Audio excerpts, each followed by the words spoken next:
সবাই সুন্দরভাবে দেওয়া হয়। এটা আমরা এলাকার ফার্ম আলামিন, এটা আমরা জানি। তো এলাকা তো সবাই খবর পাইছে যে তেল দেওয়া হন, গাড়িতে তেল আইছে।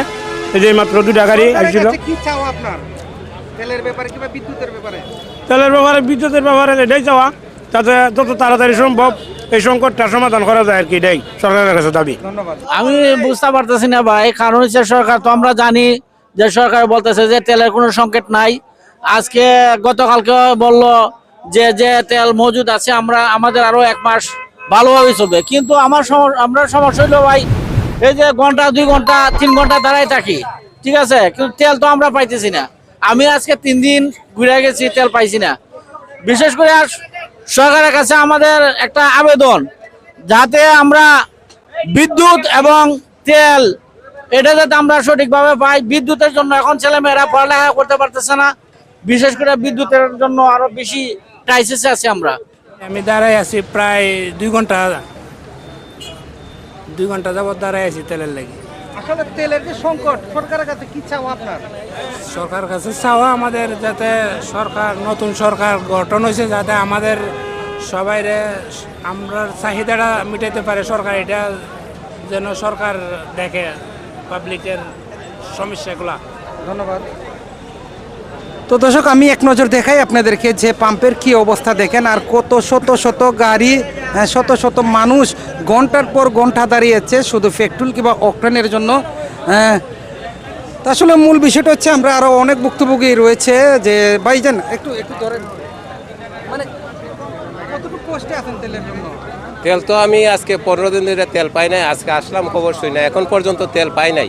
তেল পাইলে বোঝা যাবে আলহামদুলিল্লাহ। আর সরকারের কাছে দাবি হইলো আমার, কার্ডের সাথে সাথে যে আমরা তেলের ব্যবস্থা আর কারেন্টের ব্যবস্থাটা করে। এটা দ্রুত সমাধান। হ্যাঁ, দ্রুত সমাধান করা দরকার। কার্ড তো দেয় ভালো কথা, কার্ড তো দিত ভালো কথা, কিন্তু আমরা যে জিনিসটা নিত্য প্রয়োজনীয় জিনিস তেল এবং কারেন্ট, এগুলো আমরা খুব অসুবিধা আছি। যেমন ধরেন বিদ্যুতের বেলায় দেখা যায় 16 আর 24 ঘন্টার মধ্যে আমরা 12 ঘন্টায় বিদ্যুতে থাকে না, খুব অসুবিধায় আছি। সরকার যাতে দ্রুত এগুলো সমাধান করেন। তো দর্শক, আমরা রয়েছি মাধবপুর একটি তেলের পাম্পে, যে আলামিন যে ফার্ম, ওইখানে আসছি আমরা। আপনাদেরকে দেখাচ্ছি যে মাত্র 4000 লিটার তেল ইতিমধ্যে যে ওনাদের কাছে এসে পৌঁছেছে, এবং 4000 লিটার ডিজেল। তো 4000 লিটারের তেলের যে দিয়ে জনগণকে আসলে কিভাবে দেবে আমি বুঝতেছি না। সরকারের কাছে একটাই বলা আমাদের, যাতে আমরা সাধারণ মানুষ অনেক ভোগান্তিতে আছি, যাতে সরকার যাতে ভালোভাবে দেখে নেয় যে আমরা যে ভোগান্তিতে আছি, যাতে আমাদের দেশে ছেলের সংকটটা যাতে সরকারের চোখে পড়ে। আমাদের এবার দীর্ঘ সময় লাইনে দাঁড়ায় রয়েছি, এটাই সরকারের কাছে চাওয়া। কি বলতাম আসলে, এটা কি যুদ্ধের কারণে হচ্ছে কিনা এটা বলতে পারতেছি না। বাংলাদেশ সরকারের যারা দায়িত্ব আছে এরা বলতেছে পর্যাপ্ত পরিমাণ তেল আছে বলতেছে, কিন্তু আমরা তো পাচ্ছি না। এটা কি কারণে হচ্ছে? আমরা সরকারের কাছে একটি দাবি, আগের মতো স্বাভাবিক করে যেন আমাদের তেল পাই। এটা এখনো তেল দেওয়া শুরু হয় নাই, তারপরে দেখেন কি পরিমাণ যে মোটরসাইকেলের লাইন কিংবা সারি দাঁড়িয়ে আছে। যত আমরা পেট্রোল পাম্পের যে ম্যানেজার কিংবা মালিকের সঙ্গে আমরা একটু কথা বলেছিলাম, যে ওনারা বলেছেন যে আমরা আজ সারা রাতই তেল দেব, আপনারা কোনো বিশৃঙ্খলা করবেন না। আর যেহেতু 4000 লিটার তেল এসেছে, উনি বলেছেন যে আশা করি সবাই তেল পাবে। এখানে উশৃঙ্খলা কিংবা বিশৃঙ্খলার করার মতো কোনো কিছু নেই। ধৈর্য সহকারে সবাইকে তেল নেওয়ার জন্য অনুরোধ করেছেন। তেল নিবার লাগে আইছি না ভাই, তেল পাই না, খুব তেলের লাগে খুব অভাব আছি।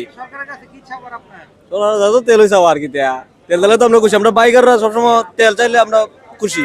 বড় মানুষ টেহা আছে, ভরপুর মাকার তেল নাই। আগে 100 মো টেহা আসিন না, তেল আসিন, অন এটা যন্ত্রণা খুব বুক করতেছি আমরা, বুঝিনি। হ্যাঁ। ভাই, আমরা তেল এবং বিদ্যুৎ নিয়ে অত্যন্ত বেশি রকমের ভোগান্তিতে আছি। বিদ্যুৎ সারাদিনে পাওয়া যায় না 2 ঘন্টা, আর তেলের পাম্পে তেল আইলে 200 টাকার বেশি পাওয়া যায় না। পর্যাপ্ত পরিমাণ তেল থাকা সত্ত্বেও আমরা এই ভোগান্তির মধ্যে আছি। আমরা তো প্রতিদিন, আমি তো 5 দিন পরে আজকে শুনলাম আলামিনে তেলে আসছে। এখন তাদের কথাটা কতটুকু সত্যতা আমরা তো এটা যাচাই করি নাই, যাচাই করে দেখিও নাই। তেল আসছে সন্ধ্যার আগে, এখনো পর্যন্ত একটা মোটরসাইকেলে তেল দেওয়া হচ্ছে না, এটাই তো আমরা বুঝতে পারতেছি না।